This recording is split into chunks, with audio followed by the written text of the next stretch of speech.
Hello, everybody, and welcome to the Saaghe Fogwe podcast. If you're just joining us, get comfortable, grab a seat, grab a notebook, grab a pen, pencil, whatever you write with your fingers, and be comfortable because today will be a very loaded show. I have someone here in the studio I'm very privileged to have.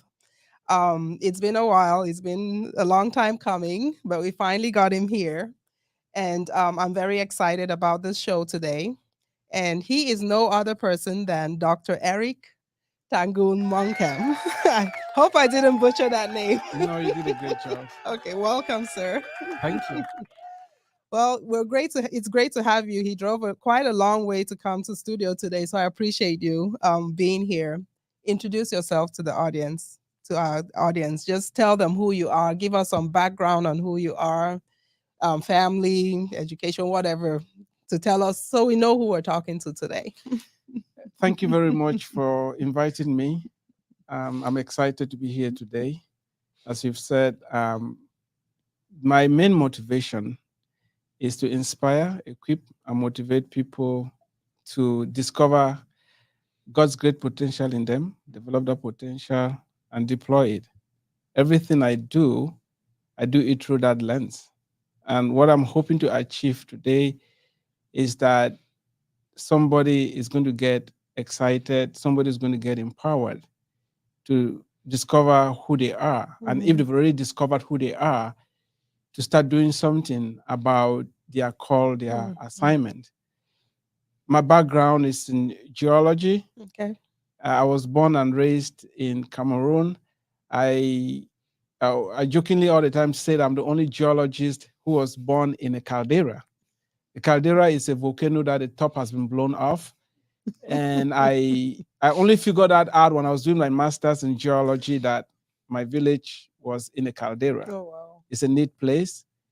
And after getting my undergraduate and matrice in Cameroon, I moved to the United States for my doctorate in geosciences.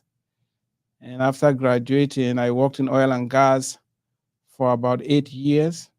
And entrepreneurship is something that I I was born into. Mhm. I remember a few weeks ago I was talking with my mom and thanking her Mhm. for giving me a gift that Mhm. is going to serve me throughout my Mhm. life. Wow. When I was a little kid, she will in the morning she will fry puff puff, put it in a little basin. I was 6 years old. Wow. I will go sell it in the morning, and before I go to school, and after school I'll go and sell. I'll carry it fine puff puff, fine puff puff. So we grew up selling a lot of Yeah. different things, Mhm. and that taught me how to interact with Yes. people. And it's a Wow. gift that I'm using Yeah. right now. It's gonna keep giving. So I'm married. Mhm. God has blessed us with 5 children. Awesome.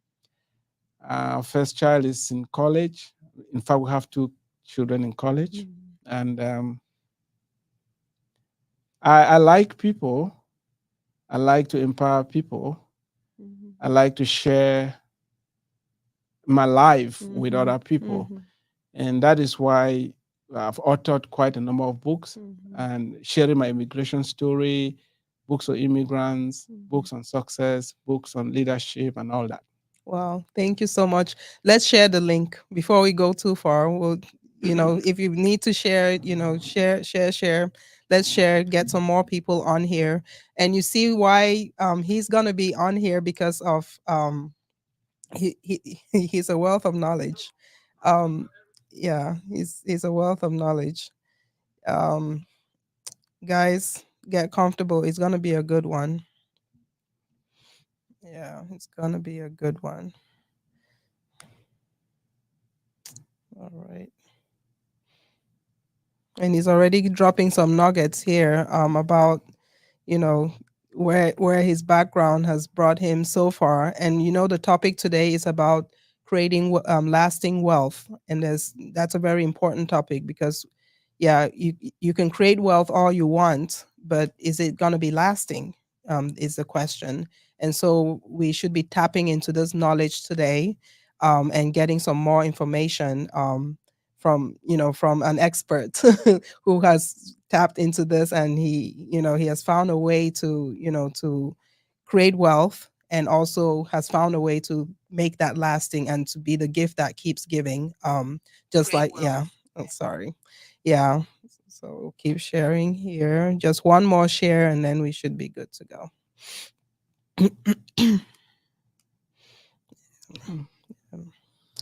All right. Where's my X, right? Is it Twitter now, X? It's X. I know, right? Yeah. I didn't know when it switched, and then at some point I found it was. I was like, X. What's X? So yeah. The new kid on the block. Yeah. Okay. All right. So guys, so we just had Dr. Eric here. Dr. T here introduce himself, and so we're gonna go right into it. Tell us what your values are. What motivates you? What drives you? What keeps you going? That is a very good question. I think personally, there's no way for me to separate my belief in God with. I mean, that's where my values come from, from the Bible. Uh, Integrity, love, treating people right. In fact, everything is driven by the fear of God. I know a lot of people wonder, how can you be a geoscientist and believe in God at the same time? I don't see any conflict, because every good scientist answers the how question, how things work. When it comes to the why, it's not a question that science tries to answer, because why is on a whole different level. And so I've not had any difficulties matching my Christian faith and being a scientist. In fact, we're having this conversation because in 2002, I was at a conference in Yaoundé, organized by the Geological Society of Africa. I went there to present some of my master's work. And as I sat in the conference, the Holy Spirit spoke to me. You're going to go to America and continue your studies. I was not having $100 in the bank at the moment, and I just, like Mary, like I said, how can this be? Yes. And I went home and told my wife, we're just newly married, expecting our first baby. I told her we're going to pray our way to America, and indeed, this is an answered prayer, and that has really helped to give direction to my life. Everything I do is driven by faith, is driven by my strong belief in God. I've seen a lot of miracles. If we had a show just to talk about the miracles of God in my life personally, it's mind-boggling. Let me put it this way. Somebody opened an account and put in 8 million in my name to come to this country. The person wasn't a relative. The person was not from the same village with me. Because when I got to that point where I needed funds to travel here, I was not having the money. But God showed up through that individual. Yeah. Wow. And it changed my life. Wow. And I came in here without any money to pay my tuition, without no scholarships. God provided. I finished my PhD without any debt. And it's just been amazing. That's amazing. Yeah. That So is, when you talk about my values, really, I believe in the Bible. It's the word of God. I draw my inspiration from it. I try to let it lead my life. And some of it is going to be coming out as we speak today. Yeah, that explains a lot. I mean, you coming from that background and having something like that happen to you, it's a miracle. To something, you wake up and you're like, really, am I, but you believed, and through faith, you made it here, and it explains your lifestyle. If the audience will not even believe that this is the first time I'm meeting you, but I've been following you, We connected. Sometimes you just connect with someone, virtually, spiritually. Mm-hmm. I can put it that way, because I remember you saw one of my interviews with Toride, and that's how we connected. Yeah. And you just find people whom I keep finding people whose values align with mine, somehow. And it makes a difference with who you surround yourself with, people you want to emulate, people you admire, and you really, and it shows in your work. And I know that as we're talking, we'll get to know you a little bit more, and the audience will also get to know you a little bit more. Um, my next question, you already kind of started talking about it. You are a businessman. You have an entrepreneurial spirit. You have Mm-hmm. an Mm-hmm. entrepreneurial mindset. You don't have the mindset of um, let's feed um, just this part of the neighborhood for today, or let's feed this part of the neighborhood for Saturday, or let's just worry about up till next week. You have that mindset about, entrepreneurial, the gift that keeps giving. Mm-hmm. We need to think about tomorrow. We need to think about next week. We need to think generational. Talk to me about your mom. I know you already alluded to your mom being one of the people that kind of created that groundwork for you. How else expand on that, where that entrepreneurial spirit, how it grew and how it got you grounded. Yeah, I stories are very, very powerful, especially your own story, because the more you look into your life, you realize that where you've been has prepared you to where you're supposed to be going. Mm. Unfortunately, most of us don't take time to really know us. We're looking around, we're studying other subjects. Very few people have really studied themselves closely. And based upon what I read a lot. It has helped me to take stock, and I started looking at my life very closely, and I realized that entrepreneurship is something that we were raised in, Mm. but we did not call it entrepreneurship. We did not coin it like that. Mhm. So my earliest memories, as I said, is when I was in class one Mhm. in primary school, Mhm. and my mom will make puff puff. And over the years, we baked bread, we made cow skin, we fried puff puff, a Miss Girl. My mother was always having something going on in the house. Mhm. We Mhm. even sold gari, we sold rice, we sold sugar, we sold salt. When I was in secondary school, when I'll come back during the holiday, I was selling Maggi. I'll Mhm. hold the Maggi in the packet like that. Mhm. Maggi, Maggi, Maggi, Maggi, Maggi. Mhm. So I grew up selling. Yes. It was not easy Yeah. because I became self-conscious along Yeah. the line. Mhm. When you go to secondary school, I went to Yes. Seat of Wisdom Mhm. College. It was a prestigious private school What back in the day. school? Seat of Wisdom. Okay. So Mhm. when you come back, the other college students, Yeah. when they go to the Hanging market, out. they go to the pub to dance. But Mhm. look at me hawking, Yes. and so it just I realized that being the my parents modeled that. Like my father was a headmaster, but he was down to earth. Mhm. Mhm. Most of what I'm doing right now is what he did. Yeah. He always planted stuff.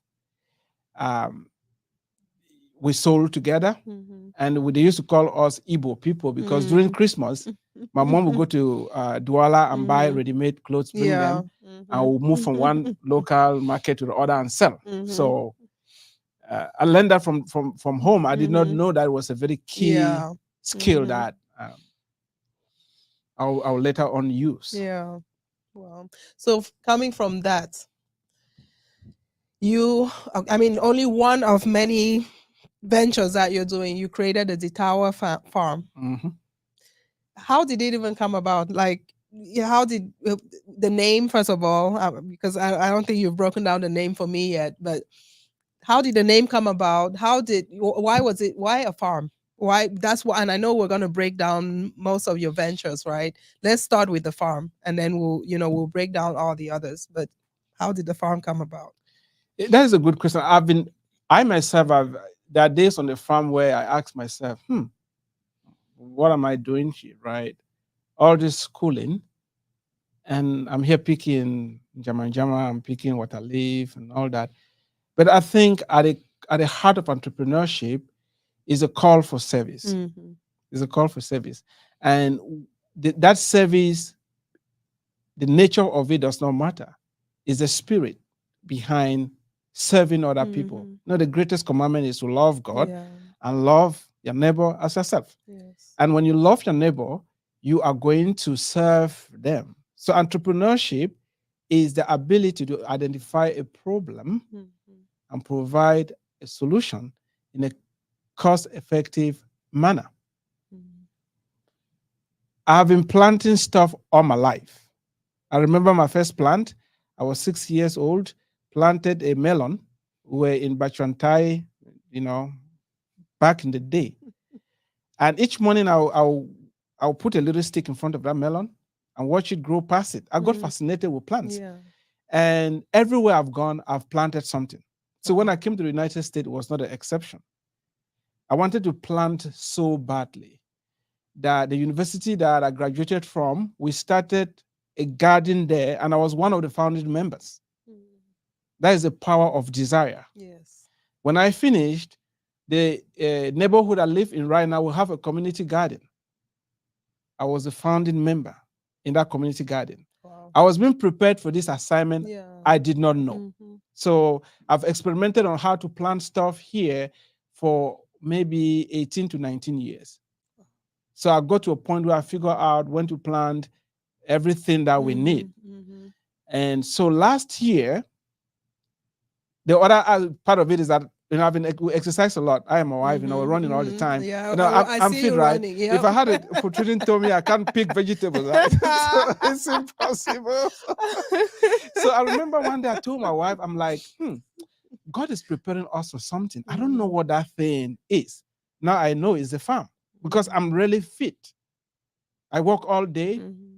I don't feel it. Run. I run, So, so last year, no, 2 years ago, 2021. yeah, I was in front of my house, weeding my flower bed, and God spoke to my heart, just as He spoke to me to come to this country, that go start a farm, use this gift and serve the community. I was like, farm? I don't have land. And who does farm in America?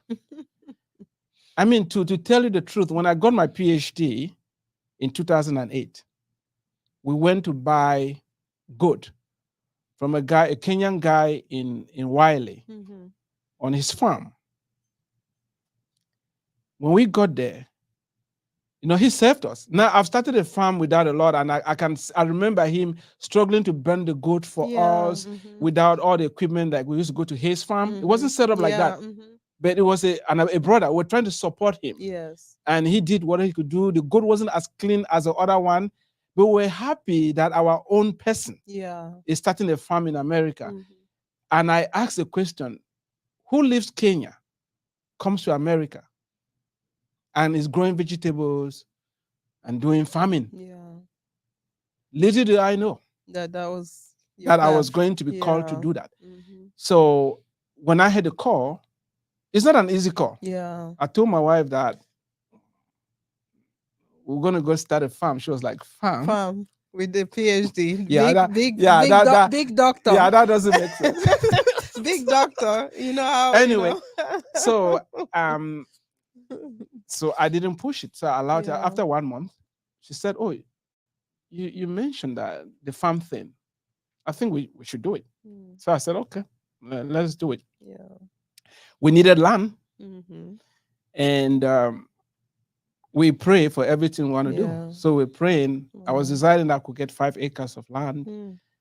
My wife came back one day and told me, oh, let's go out and just go see some lands. We went to Roy City and we drove around, just saw land. And it's like activated my faith. We're not having no money saved to go buy land and all that. But we ended up with 25 acres. Wow. Yeah, like that by February, We're having the land. that you bought, or Yeah. this was okay? So it wasn't a donation. No, It no was like, so donation. it No. was you. Yeah. You ended up buying that. Yeah, we bought 25 Wow. acres, Wow. and just it's 2 hours drive from the Yeah. metroplex. And we just jumped in there, Mhm. started learning, making mistakes, but Yeah. it's just been on the upward trajectory. Yes. Wow. What's Uh, on this farm? So people can start salivating. I'm already, because I and already and made a so pledge. okay, Yeah. so like Ditawa, Mhm. Ditawa stands for do it the ancient way. Do it the ancient way. So we are doing organic. I eat what I grow. I've been eating organic. I mean, look at me, like what, turning. Anyway, we'll talk about Yeah. age later. I mean, throw it Yeah, out yeah, there. turning 50 in a few Yeah. months, Yeah. like I feel good, I feel great. It's because part of trying to that gazillion reasons why Mhm. the farm is necessary. Most Mhm. of us have this longing of home. Mhm. We are not grounded. We feel Mm. like, you know, somebody came and bought Jama and said, I feel like going back to Cameroon Mm. to go and eat Jama. I No, say, you you don't don't have have to. to. No. We can grow it here. Mhm. And so we're trying to, if we are going to do well in this country, we need to not only, we have to claim it. We make Yeah. a bold statement. Mhm. This is our country. We belong here. We can do this. We want to eat whatever we want to eat. We can Mhm. grow it. We don't Mhm. need permission. When the Caucasians came here, they did not leave their food behind. They brought it with them. Mhm. The cheese, the cattle, Mhm. the potatoes, you name Mhm. it. They brought it from Mhm. Europe. So the tower, we are doing it the ancient way. We are doing Okay. organic, grass-fed beef, cows, grass-fed goats, pasture-raised chickens, and most of the African vegetables, the major ones. Yeah. We have bitter leaf, sweet bitter leaf, okongobong, jamanjama, water leaf. Um, what else? And chia, Wow. green, Yeah. Wow. and the bitter leaf. So no need for the dried vegetables from home. You know how we used to crave that. I remember the little packages. There was uh, someone in the market in Bamenda who had, who sells like the dried bitter No, leaf we and don't things have to like be that. eating Yes, dried you can do vegetables when fresh. we can Yeah, grow straight from the fresh. farm. And our goal is that we need more farmers in the space, and eventually we can focus on the purpose of coming here instead of food Mhm. being such a big distraction in Mhm. our lives, because Mhm. we are not very comfortable Yeah. eating the food that is here. Yeah. And the other point is this: American food, the processed foods, Processed food are in general. very, very dangerous. They're very Mhm. bad. Mhm. Um, we need to be healthy. Wealth without health Mm. is meaningless. Yeah. And so I thought starting a farm, growing organic Mhm. food, we can have this conversation around a healthy Mhm. eating, because a healthy person is a wealthy person. Yeah. Yeah. You And we spend, are, yeah, and we are talking about lasting wealth. yeah, And so if your health is not good, you won't even be around to, even if you're building that lasting wealth, you won't be around to, to consume it. If Even though we don't only do it for ourselves, we're doing it for, for legacy purposes, but you want to be healthy, which makes sense from what you're saying. So tie it in to our topic. The farm, you did not start the farm because you were thinking about money. You said you saw a problem and you were solving that problem. But in the course of solving that problem, there's going to be wealth that's going to come out of this. Tied into our topic, lasting wealth. yeah, definitely. I think as I said, everything I do is rooted Yeah. in scripture, is rooted in my belief in God, Mhm. which I know I can't talk for long without God's Yeah. name mentioning. God has Mhm. really done a lot in my life. Even as I said, this venture, there Mhm. is a spiritual dimension to it. Yeah. Uh, Lasting wealth has to be looked at from a holistic approach. It's not just about the amount of money that you have in Mhm. your bank account. If it's just the amount of money that you have in your bank account, somebody like Steve Jobs that had billions will still be in our midst. Mhm. So if I were to give you $1 million today, and I tell you that tomorrow you will die, will you take the $1 million? If I give you that, I'll give you $1 million and you die tomorrow, will you take the money? Am I gonna die anyways without No, the money? no. Am I dying because of the $1 million? Yeah, die because of the million Oh dollars. Lord. No, I won't take You it. don't take the money, right? So what if I told you you have children, right? That your first child is going to die because of this $1 million. Will you take it? Oh Lord. No. What about your mom and your dad that one of them has to go because of the money? Will you take the million? No, It's $1 million. I won't. So it tells you straight away that money is not number one. Most of the time we think like that, but it's not Yeah, number one. it's not. There are many other things. And that is why I think building lasting wealth, the first thing you need to do is to love God and love your neighbor as yourself. When you love God, you discover that you are made in the image and likeness of Christ, image and likeness of God, and that God has uniquely created you and endowed you with special gifts Mm-hmm. because there are problems that only you can solve. Mm-hmm. Wow.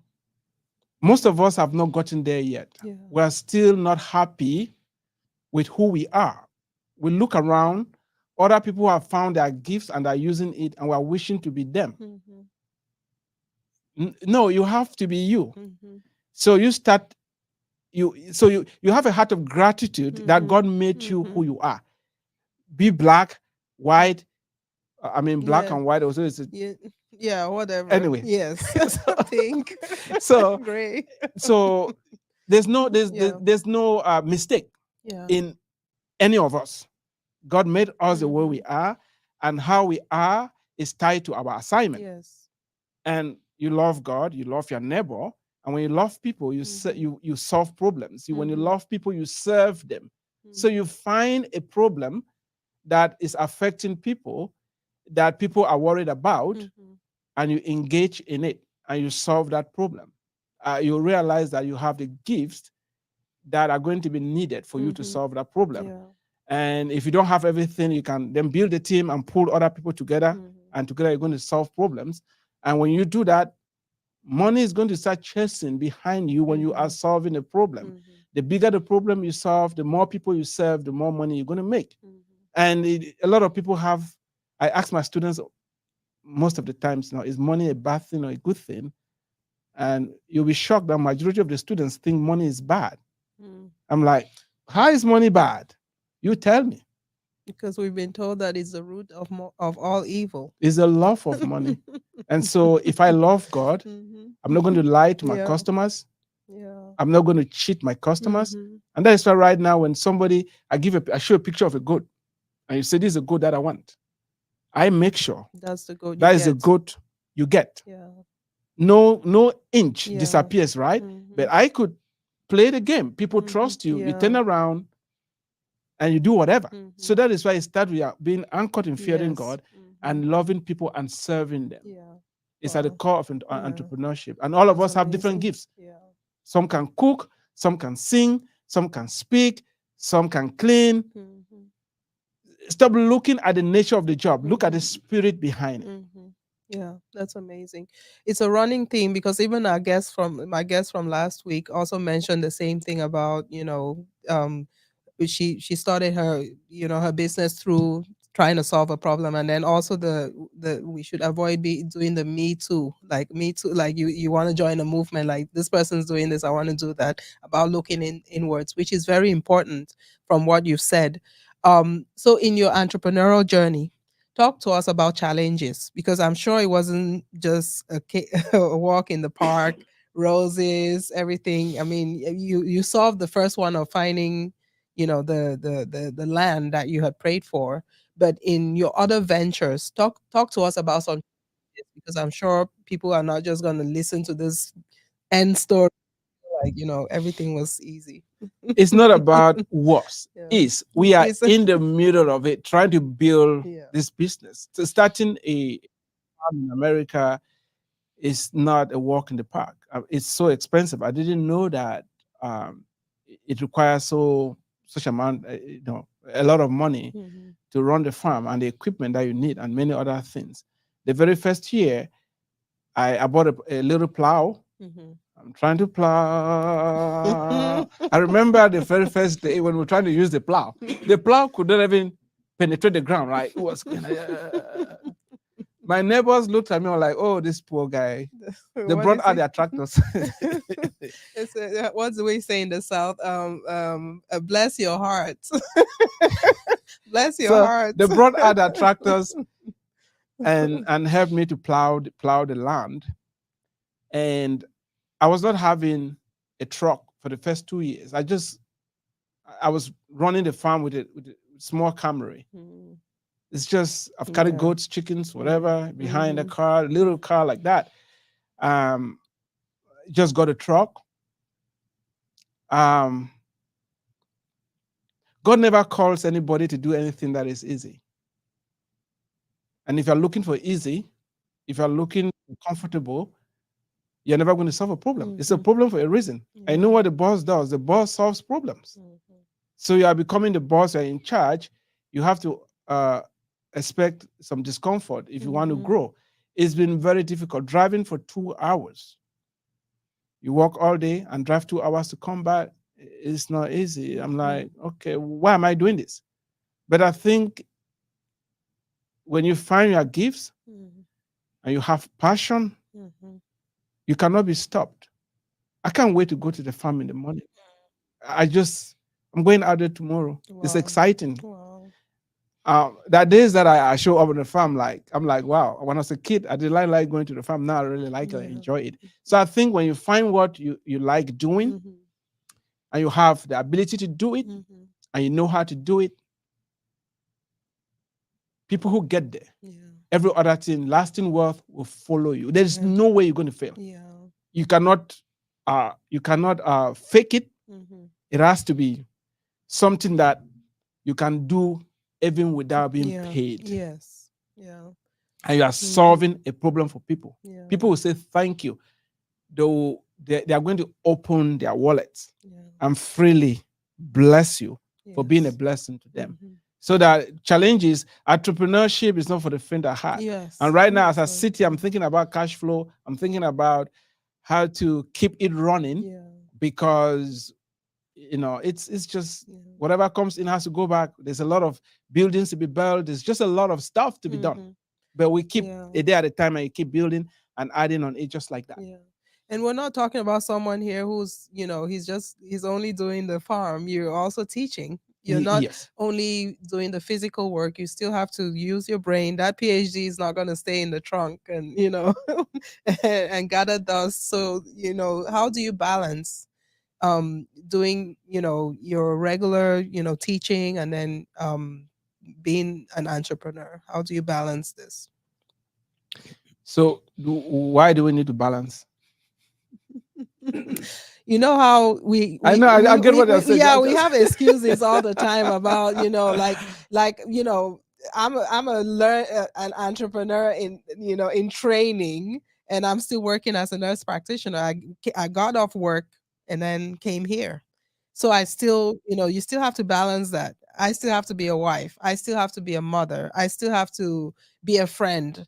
I still have to be an employee because I'm still clocking in and clocking out to somebody. Unfortunately, we'll get there.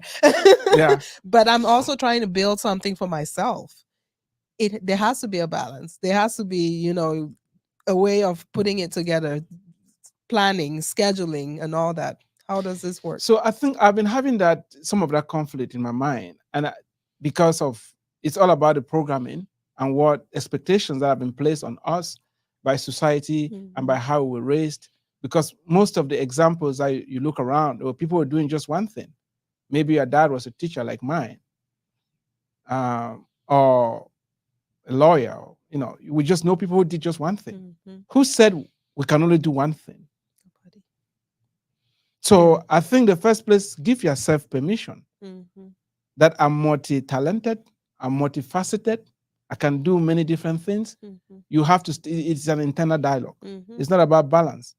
It's about realizing that in the day, I can do this. In the night, I can do this. In the morning, I can do this. And you give yourself permission Mm-hmm. to do it and enjoy it. If not, if you're looking for balance, it's not about balance. Why are you balancing stuff? No, you don't need to balance. You need to do. You time blog. In my mind, I teach online. I know when I log into my classes. Mm-hmm. At times I'm on the farm. My students will call me. I just told you I was working in here and a Yeah. call came in, right? Yes. So my students will call me. I'm driving to the farm. I run my publishing company. I'm driving to the farm. The 2 hours are not wasted. I'm calling my clients. I'm connecting to people. I'm mentoring, counseling, you name it, whatever. Mm-hmm. So it's just how you use the time. Yeah. Give yourself permission to use your time Mm-hmm. to pursue the things that you've been called to do. Yeah. Nobody said you can only be a nurse practitioner, says who? Nobody. And you shouldn't feel guilty for pulling out different tools from your toolkit to use it to solve problems for people. And nobody said, the people also burn the bridges. What bridges are you burning? No. Like, do one thing. No, it's not about doing one thing. If you are called to do multiple things, Yeah. do the multiple things. As long as you do them well. Yeah. Because you know how it is. Some juggling too many things sometimes. Yeah. But you have to do it well. Yeah. Yeah. You have to look for. I have system that I use, like my teaching. I have a system that I use. If you see my reviews, excellent reviews. I have systems that I use. You go into the farm. You also have to start figuring out where things fit in. I go to the farm 3 days a week. I know, things are here, and then you start building teams and also getting other people to help out and stuff like that. So, yeah. Speak to people who have young kids, young adults. Um, I mean, we have to, because you hear the struggle that we have. We're even as adults, we were raised with that mindset of you have to be a doctor, you have to be an engineer, you have to be a scientist. Like there were certain things STEM. that we had to be. Entrepreneur was never really on that list for some of us. You were an exception where your mom inadvertently directed you in that path. But then people who have been programmed to think that they can only be those things. But then now we as adults, we have kids, and we have to start shifting that mindset. How can we infiltrate our community to start reprogramming ourselves to know that we can raise our kids now to start thinking even about the creating lasting wealth? Kids have to already start learning these ways. What is your input on that, and how can we really start training these kids to start thinking that way? What is your suggestion to infiltrate our community with this mindset? That's a difficult one, right? It's a difficult one. I think even my parents who directed me towards that, like I've had conversations with them right now. Like the fruit does not fall far away from the Tree. tree, because one of my brothers was like, man, we had our own person working in the oil industry. Now you live in what? Like, Feels like a betrayal. I mean, it feels. I mean, we like to. Oh, my brother's working for Shell. I was working for Slow Mission, some oil companies, or whatever. Like we like these titles, we like all these things. But I think at the end of the day, knowing who you are, using that to solve problems, a gift, that is the best place anybody can be. And my parents did not put any pressure on any of us to study anything. I did geology. They had no clue about what geology was. They did not influence us in any way. And for that, I'm very grateful. And I'm having the same type of attitude with my kids. I'm modeling entrepreneurship in front of them, telling them about the need to see beyond the grade, because the advice of go to school, get good grades, get a job is only good enough. We have to be thinking, if somebody is writing my check, doesn't it feel better for me to be writing my own check. Mm-hmm. And right now, when I write a check to somebody who has worked for me, it feels way, oh my God, it's so good. Mm-hmm. Gratifying. Yeah, that Yeah. a person had a problem. I remember the other I took a student to my farm. The student worked all day and I paid them. Wow. And I thought about the days that I was a student and I was trying to make some money on the side and stuff like that. Yeah. Now I'm at a position where I can help other people. Yeah. So entrepreneurship is not just for you. It's about the empowerment that you can bring into other people's lives. So I think as parents, we should. There is a book that I read that I would advise every parent to read it. The book is Why I Cannot Become Everything I Want to Be. It's rooted in finding your giftedness and pursuing it, because all of us have a bent. All of us do. And before you push your child to go and read math, if they are not cared for math, they will always, they will not enjoy it, they will not like it, they will not do well. And that is why you must find your gifts, so you find your strengths, strengthen your strengths, and the areas that you are weak in, you look for other people to complement you in those areas. That is why we are different. Yes. And we need to recognize that. I, for once, I solve math to the level where it serves my purposes. But I'm not a mathematician. I don't miss it. I don't care for it. I'm not an engineer. I don't miss it. I don't care for it. The engineers should be doing their engineering. And, I found out my own area, writing and reading and stuff like that. So we need to start understanding that instead of, oh, my neighbor's child is a medical doctor, he has built a big house, you too must become a medical doctor so you can build a big house. Even if whether you like chemistry or biology No. you will be that please, doctor just so that I can be at the graduation as a proud parent. No. And the worst thing we can do is try to live our lives through our children. It's not good. They are unique individuals. Those who find their gifts and use them will never lack. Yes. They will never lack. Yes. It's guaranteed, because you're going to be solving problems. And when people meet you and they share of that gift, they'll be satisfied enough to where when they open their pockets and bless you, you're not going to use manipulation or whatever to take money from them. I'm experiencing it. You don't need to know how much people spend buying vegetable in this country. Wow. You don't need to know. Wow. We only have to see the manifestation of the fruit with time. Yes. Wow. Wow. Our community, I mean, it still needs some work. We're gonna get there. I'm very positive. I'm very optimistic that we'll get to that point where our mindsets are gonna change and move in a certain direction. Not that everybody has to be an entrepreneur. We're not sitting here saying that, because somebody still needs to do, the other things that need to be done in the community, right? But what we're saying is that we need to start thinking about not just getting away from where we're waiting for that paycheck every 2 weeks. There's no say that like you said, we can do multiple things. You can still do that regular job that pays you every 2 weeks, but you're still in between doing other things.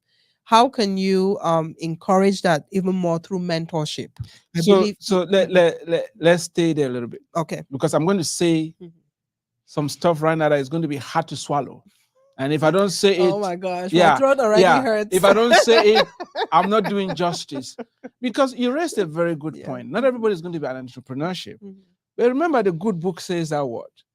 If you take care of another person's business, you're going to get your own.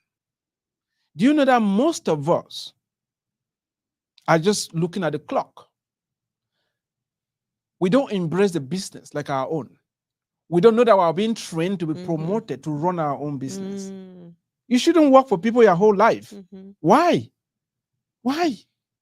All the skills you are learning, you don't know you are being prepared to become the boss someday, to run something. But is everybody cut out to run something, though? You're going to run something eventually. We'll talk about mentorship and stuff like that. Why most people are not mentoring because they've never seen themselves to be in the position Yeah. of being able to help other people. They Mhm. only think about Yeah. what do I have to take out of it? What do I have to take Yeah. out of it? I heard a story from a rabbi, Rabbi Daniel Lappen. Let me share it. He did an internship. They were doing door-to-door sales, Mhm. selling ceramic ware. At the end of the internship, the owner told them that, you know, this is the proposer. I'm going to pay you people a base salary. One group, if you want to take the base salary, you let me know. If you want to get paid on commission, you let me know. So he split them into two. One group said, give us base salary. The other group said, pay us on commission. Those that decided to work on a base salary, he told them, mm, mm, mm, mm, mm. Why do you want to be in sales if you are not sure that you're going to sell? You understand? Mhm. You just want a base salary Mhm. so So that if that you whether you sell sell or not, or not, you're going you to make still some get money. paid. No, you have to be thinking, if I am not going to succeed in this thing, there's no point getting involved in it. How many of us think like that? We have a job, we are guaranteed some base salary, we don't have to take no risk. How are you going to be rewarded? Mhm. Those who worked on commission, he said, sure, I want to work with you because the more you make, the Mhm. more all of us are going to make. Mhm. Don't you want to be in such a position? Mhm. I mean, we talk about jobs most of the time, and people, I've been laid off twice. I've been laid off twice. Highly educated in this country, laid off twice Mhm. because the industry was very unstable. Mhm. So when we say, oh, job is secure, what do we mean? Security. And now I'm secure because I'm the person Mhm. who determines Yes. production for my farm, determine production on my different ventures. Mhm. I have the knife and the yam. I'm on the Mhm. driver's seat. It's Mhm. an empowering position. You have It control comes a over lot, your yeah. time. It comes a lot of Yeah. Mhm. responsibility. Mhm. Look at the time of the day we're doing this interview, Yes. right? Yeah. So it's Yeah. things like that. Then you can now reach more people. Your life can have more impact. So we have to be looking at the benefits Mhm. of getting to the point where we can start being a blessing to other people. Mhm. And if you find your gift, which most people haven't, Mhm.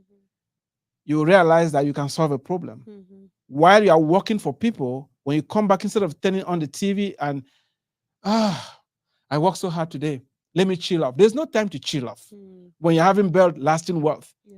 when we're still counting our money Oh, am I guilty in right now? when we're counting our money in America, Netflix. people are counting millions of dollars. We're still counting. We're converting money in franc CFA and say we're millionaires when we haven't started. If there are coming millionaires Yeah. in America, are you going to show up among them? We should stop looking behind Yeah. and look ahead. Play with the big boys. You're in America. Look ahead. Ask yourself, how am I doing compared? Don't be comparing yourself to Cameroon and changing your money and they I know. multiply it by, Remember when I like first, rich people. yes, when you first came here, you want to buy something, you Yeah, always convert it. You're I like, like that. oh my gosh, this is 10,000 CFA price. You know what? I'm surprised that even when I converted now, it doesn't mean It anything. doesn't mean You anything. understand? Yeah. Yes. So Yes. we Mhm. have to stop Yeah. doing that and Yeah. really engage this country. There's no place like this place. Yeah. Those of us living here were really blessed. Mhm. If you can dream it, if you can Yeah. think about it, Yeah. it's doable. It can You need to happen. take the first few steps, and resources are going to, you're going to meet people along the way Mhm. that are going to help you out. Yeah. But you have to be willing to start taking steps. I'm going through the motions. And when people say, oh, everybody's not going to be an entrepreneur, talk about you as an individual. Mhm. What are you going to do about it? Wow. And your family? Mhm. Are you going to be the first person to change the Mhm. fortunes of your family and build something that will outlast you? Mhm. Or you want everything just for now? No, I don't. Yeah. I mean, we have to get past leaving liability. You Yeah. know, we've grown to. I mean, think about our funerals. How much people you see how somebody's crying at a funeral, and you're assuming that they're crying because they love that person who died so much. Not that they didn't love them, but it's because you're thinking about what they left behind. They were paying 10 people's tuition back in Cameroon or wherever, Mhm. and you now have to, you're the next of kin, you have to take over that responsibility. So we're trying to train our community now to get out of that, where you can be, not not that we shouldn't mourn when somebody passes away, but you're more comfortable because you know that okay, we've already created something, we've created a legacy where this person is leaving, but they're not leaving a vacuum. You're leaving a legacy, you're leaving something behind. And that's where that question of mentorship was coming through. It doesn't only You don't only mentor your family member, you mentor people that you might never even meet again, or they might never even give back to you.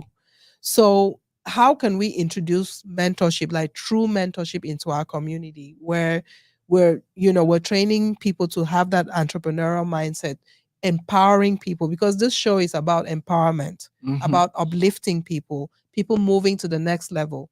I'm not where I want to be yet, but I didn't want to wait till I'm there before I start Mhm. something that Mhm. like what I'm doing right Mhm. now. I bring people on this show to talk about what they're doing. I might never I might never benefit from what they're doing. I try to, I'm like I said at the beginning, I bring people on here that I have values aligned with, right? Because I believe in what they're doing. I'm encouraging them. I want the community to know what they're doing. How can we introduce that mentorship into our community so that we start giving back, we start passing on those gifts that we have, the values, the mindset, and all of that? How can we introduce that? What is your thought on that? Yeah, they say it takes a village to raise a child. I think documenting is one way to go about it. Writing books and sharing our personal experiences, how we've been able to get to where we are. There's a lot of secrecy. We hide stuff. We don't share.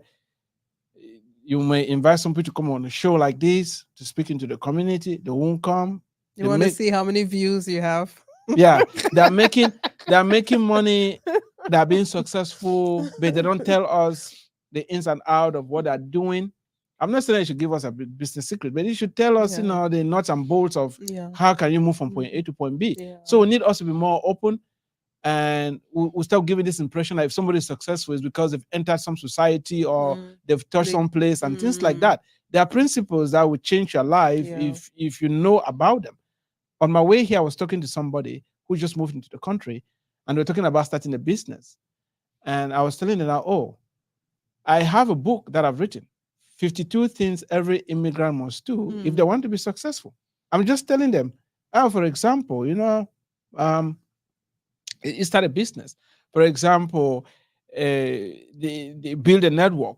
Just a lot of Yeah. different things in there. One of them, life insurance, right? You're talking Mhm. about Yeah. lasting wealth and leaving a Mhm. legacy.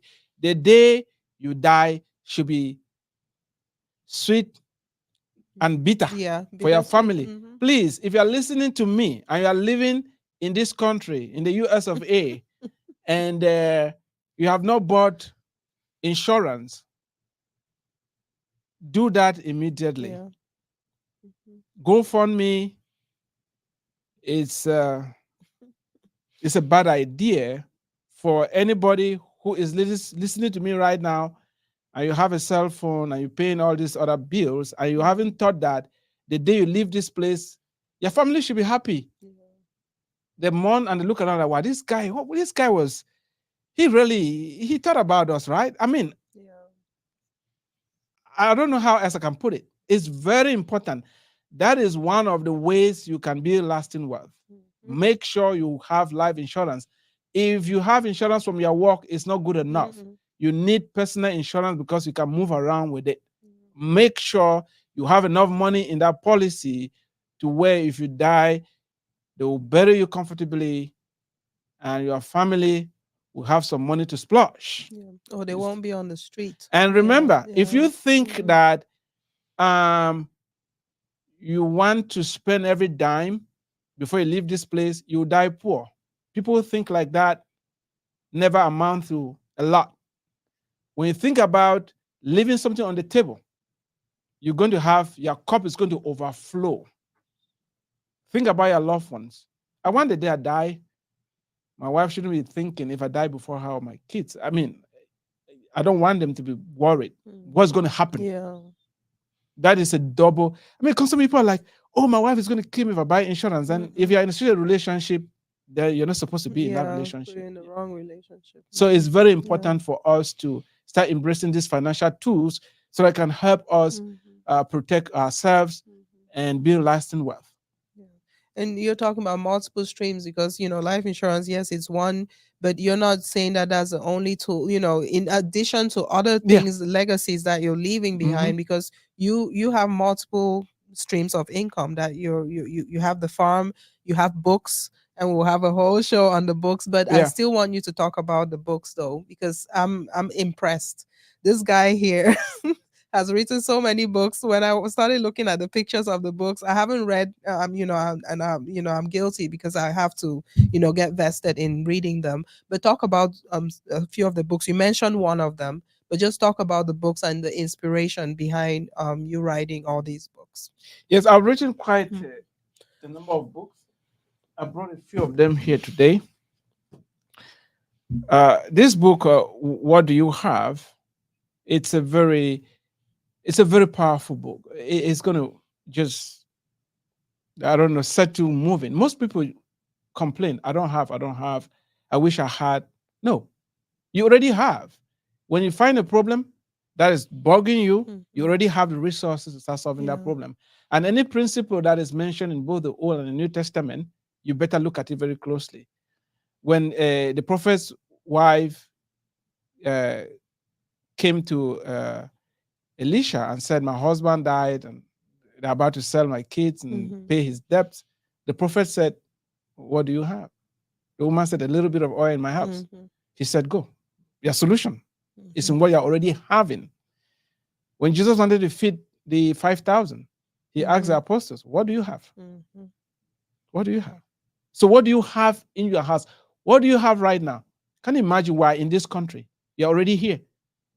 And you don't know that you have a lot already going. So it's about taking personal inventory and taking steps that are going to move you from point A to point B. And we're talking about, if you hate your job, most of us do, the way how to get out of that job. Start getting a headache when you're approaching the building. What to do. So it's not a good situation to be stuck in a job that you don't like. Please, if you hate your job, I'm giving you the permission to fire yourself up into something else. There are only 3 solutions. You can decide to like the job, you can create a job, or you can go look for another one. So don't get stuck in there. Nothing is free. A lot of us want free stuff. Can it be you are poor because you like free stuff? Free is, don't go for free. Always make sure the giver is more blessed than the receiver. So make sure you're giving. And I wrote a book on racism. It's one of the thorny issues that we have here. But you realize that racism is not uniquely an American something. Yeah. It's very difficult to define racism. I walked my students this semester through this same idea, and I was like, okay, if that is the case, then there's no such thing as racism. I say, yeah. What is racism? If there's one human race, anyway. So, this one is also God's Supernatural Agenda, very powerful book on the life of Joseph. It's going to give you some ideas on how to build wealth, on how to align yourself with God's bigger purpose, and you'll be successful. God wants us. He made us. I know when you hear success today, people cringe, like, oh, no. Poverty. Why would God make a failed project? Why?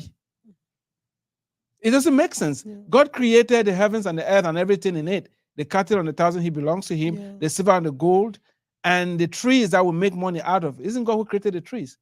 So if they are printing a thing every day, a lot of money being printed. So if you're not having money, it's because you have not positioned yourself for the money to flow towards you. And that's what I'm talking about, creating the opportunity for money, create a magnet for money. I'm selling water leaf in America. We made thousands. We sold thousands of dollars this year with just water leaf, you know. Yeah, water leaf. So you need to create an avenue for money to flow towards it. Wow. How can people buy your book? So the books are on Amazon. Okay. And I've written 21 plus, co-authored some. We have books on many different topics. So if you go to Amazon, you type Eric Tangumonkem, you pull up the books. You can also buy them on my website, IAM Approach. So IAM approach is the main business Okay. under which all the other Okay. businesses are tied to. Yeah, so we'll share the link, in the Yeah. comments, so people can reach out, and we will have a whole segment on book Books. writing. Yeah. Mhm. So we're gonna wrap up. Okay. This has been very inspirational, very informative, very pregnant segment. I've learned a lot about you today, a lot more than I knew before this session. But just give us some final thoughts on creating lasting wealth. Just talk about some, just round up with, maybe a question I didn't ask that you were burning to talk about, but just to round it up here.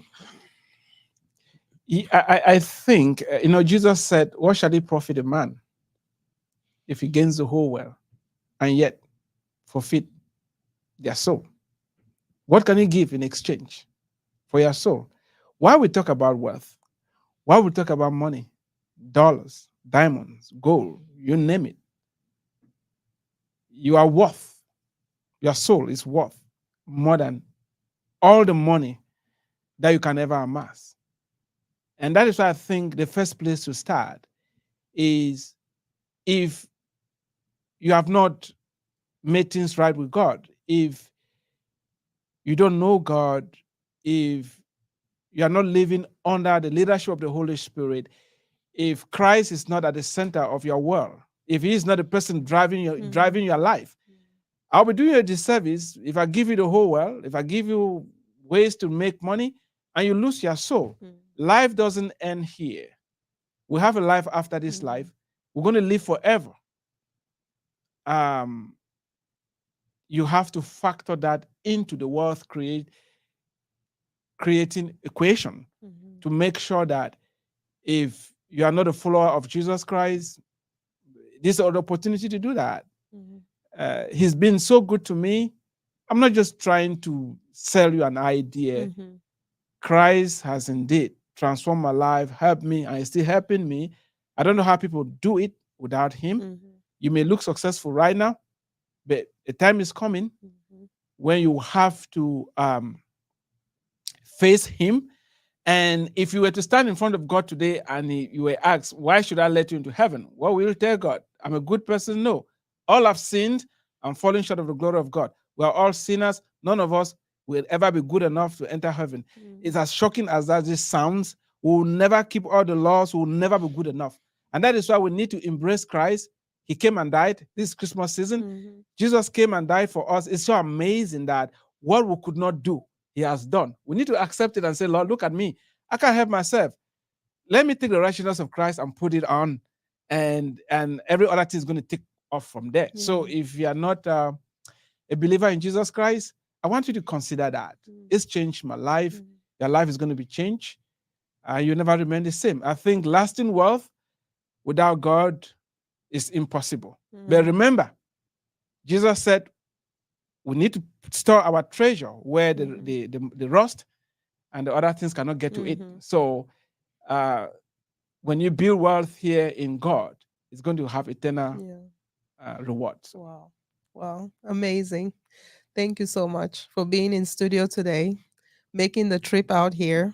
I promise I'm going to make it to the farm because I love vegetables. Okay. I grew up in a home with a grandmom who farmed all the time. So I know what, eating from the farm means, organic and all that. So I will make a trip out there. I'll be definitely a new customer to Thank the you. farm. Um, thank you all who have been watching today. I appreciate every one of you. You might not make comments. I know some people are shy and they don't make comments. If you have comments, make them. Give us suggestions about the show so that we know how to make ourselves better. Stay tuned. Next week will be a special show. It will be, in honor of my birthday. My birthday is on Christmas Day. So next week will be a panel.